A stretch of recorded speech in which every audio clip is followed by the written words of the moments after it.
बाकी है।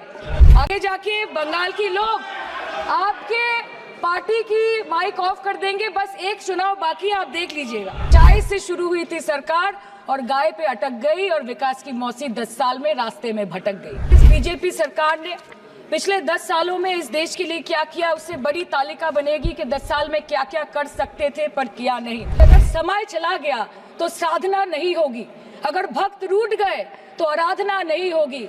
और 3 से 303 से 240 के आंकड़े बोलते हैं कि इस बार जो आप चले गए तो दोबारा लौटने की संभावना नहीं होगी। सुश्री सयोनी घोष, बोलो। ये पहली बार की माननीय सदस्य चुना जी हाँ, बहुत अच्छी है सर, सुनिए इनका आगे देखिए। आप बीच में मत टोकना उनको और सलाह मत देना, आप पीछे सीट पे चल जाओ। धन्यवाद अध्यक्ष महोदय, आपने मुझे बोलने का मौका दिया। मैं जादवपुर लोकसभा क्षेत्र से पहली बार चुनकर इस सदन में आई हूं और मैं धन्यवाद देना चाहती हूं मेरी लीडर ममता बनर्जी और अभिषेक बनर्जी का और जादवपुर लोकसभा क्षेत्र के सारे वोटरों का, जिन्होंने मुझे भारी बहुमत से जिताया और इस सदन में भेज के बीजेपी को एक पैगाम दिया कि पश्चिम बंगाल में माननीय सदन में इन नेताओं को धन्यवाद नहीं होता। आप और ये संदेश सर, ये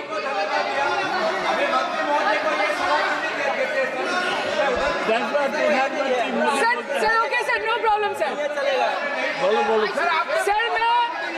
बोलो सर चाहती हूँ जादवपुर लोकसभा क्षेत्र के लोगों का, जिन्होंने मुझे भारी बहुमत से यहाँ पे जिता के भेजा और ये पैगाम दिया कि पश्चिम बंगाल में नफरत की रणनीति और धोखेबाजी की राजनीति नहीं चलेगी।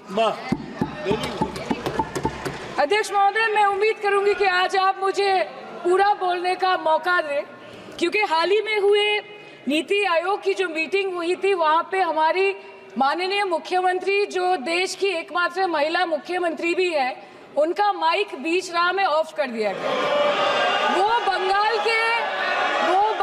के अरे अभी तो शुरुआत है, ये तो ट्रेलर है, पिक्चर बाकी है।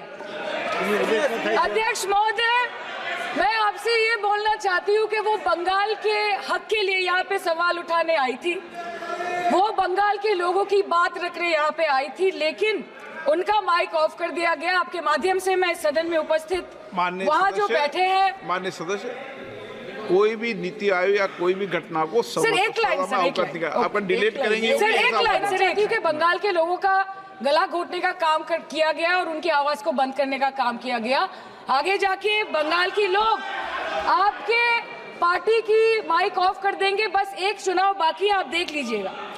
Sir, all India Trinamool Congress इस सदन और इस देश का 3rd लार्जेस्ट ऑपोजिशन पार्टी है और हम आपसे धन्यवाद हम आपको देते हैं कि आपने हमको रेलवे, स्वास्थ्य, शिक्षा और आज ये पशुपालन जैसे महत्वपूर्ण विषय पे चर्चा करने का मौका दिया।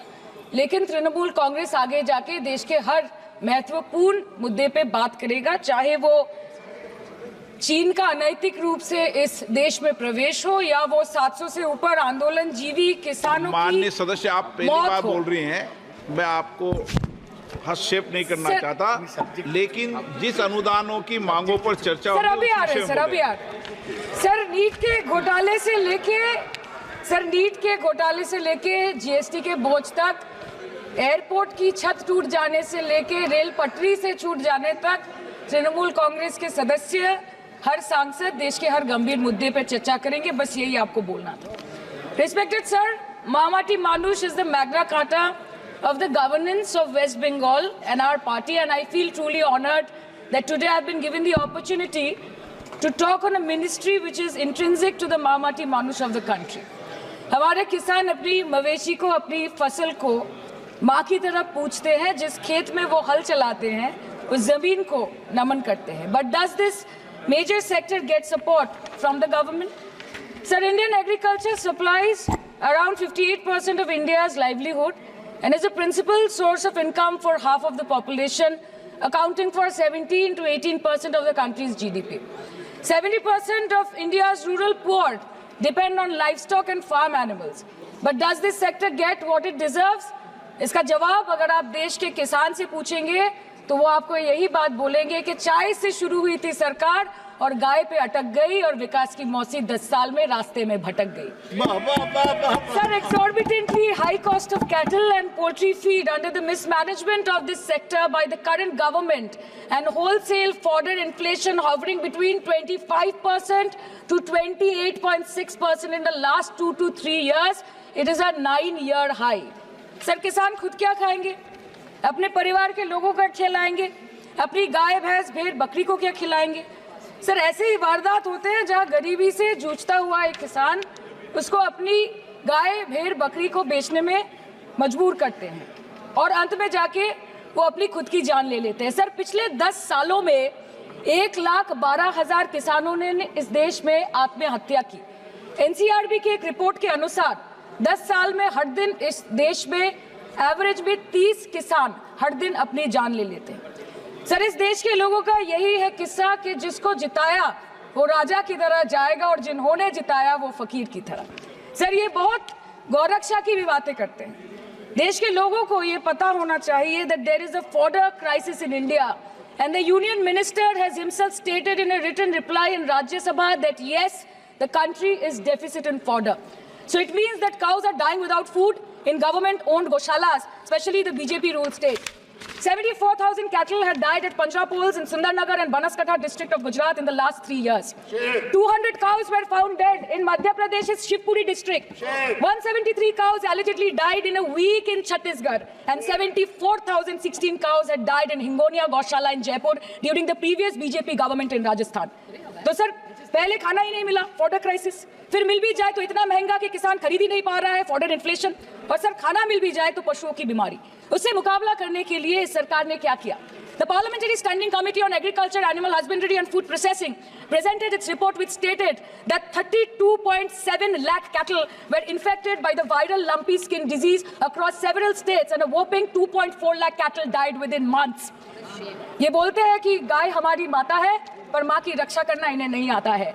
अध्यक्ष महोदय, हम सब जानते हैं कि इस मिनिस्ट्री के अंतर्गत डेयरी भी आता है और भारत इस पूरी दुनिया में दूध के उत्पादन में number 1 to almost 24.46% of global milk production. But since the government has not been able to bridge the gap between demand and supply, it has successfully turned the country from being the largest producer of milk to an importer of milk. In the last 10 years, due to the stagnation in milk production, the gains of white revolution has been systematically whitewashed. The dairy farmers are forced to throw buckets of milk on the highway protesting against meager remuneration for their produce. And the price of milk, on the other hand, has increased by a massive 55% in the past 10 years. It was rupees 36 per litre in 2014 and now rupees 56 per litre in 2024.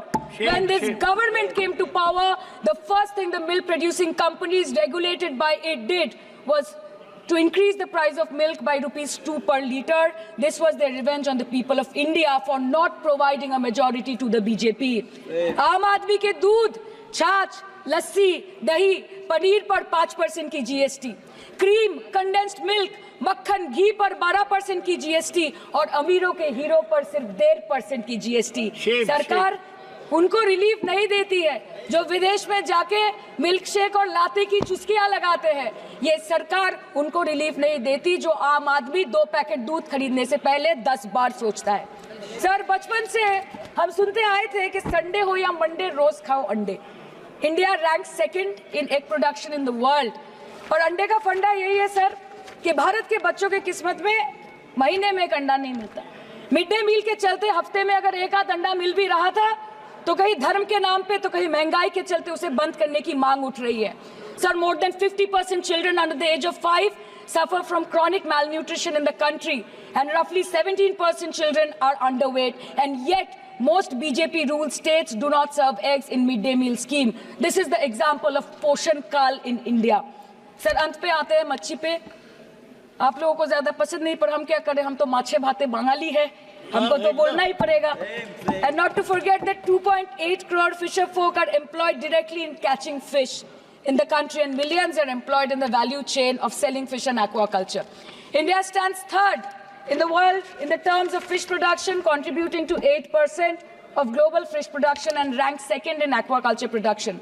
The PM talks about blue revolution, But this government has allocated only 0.045% funds out of the total budget for the flagship scheme, Pradhan Mantri Matsya Sampad Yojana. Even after this meager allocation, they did not utilize 39% of the funds, and in 23-24, they did not utilize 24% of the funds allocated. और sir, भले ही सरकार को मणिपुर शब्द से allergy हो, but the fact remains that 1.5 years of lack of governance in the state has led to endangering of the fish species in India's largest freshwater body in Manipur, the Loktak Lake. So the government has to generate employment opportunities, investment in areas such as exports, post-harvest processing, and import substitution. It has to deal with adversities like overfishing, depleting of fish stocks, pollution, disease outbreak, destruction of habitat, and climate change. So my own parliamentary constituency has assembly constituencies like Baruipur, Shonarpur, Bhangor, which are heavily dependent on these sectors for livelihood. Main crops grown are wheat, rice, vegetable, fruit, oilseed, pulses, cotton and jute, and animal husbandry is practiced mostly by women in the self-help groups in the South Chobbish Pargona. They rear a wide range of domestic animals, including cattle, poultry, goat, particularly the black Bengal goat and the Pekin duck. And I take extreme pride in saying that in the last 5 years of the TMC government, the CM Mamata Banerjee has allocated a massive amount of 76,680 crore to agriculture and its allied sectors for their development. The government of West Bengal has achieved remarkable success in implementation of state schemes, namely Bangla Dairy. The state-owned company is providing financial incentive at the rate rupees 11.5 per litre of raw milk directly to the bank accounts of primary dairy farmers through milk unions. Bangla Dairy procured 3.55 crore kg milk in 2023, for which rupees 109 crore was paid to dairy farmers through direct benefit transfer. 47,900 fresh Kisan cards have been issued in the last 3 years for animal husbandry. Up to 30th November 2023, rupees 393 crore was sanctioned to marginal animal rearers in the rural areas. Bangla Shosho Bima scheme, a fully state-funded scheme for crop insurance. Total 1.28 crore farmers were enrolled under the scheme during 23-24. 70 lakh farmers got claim settlement worth rupees 247 crore. 76,049 farmers are getting pension amounting to rupees 1,000 per month under Joy Bangla scheme.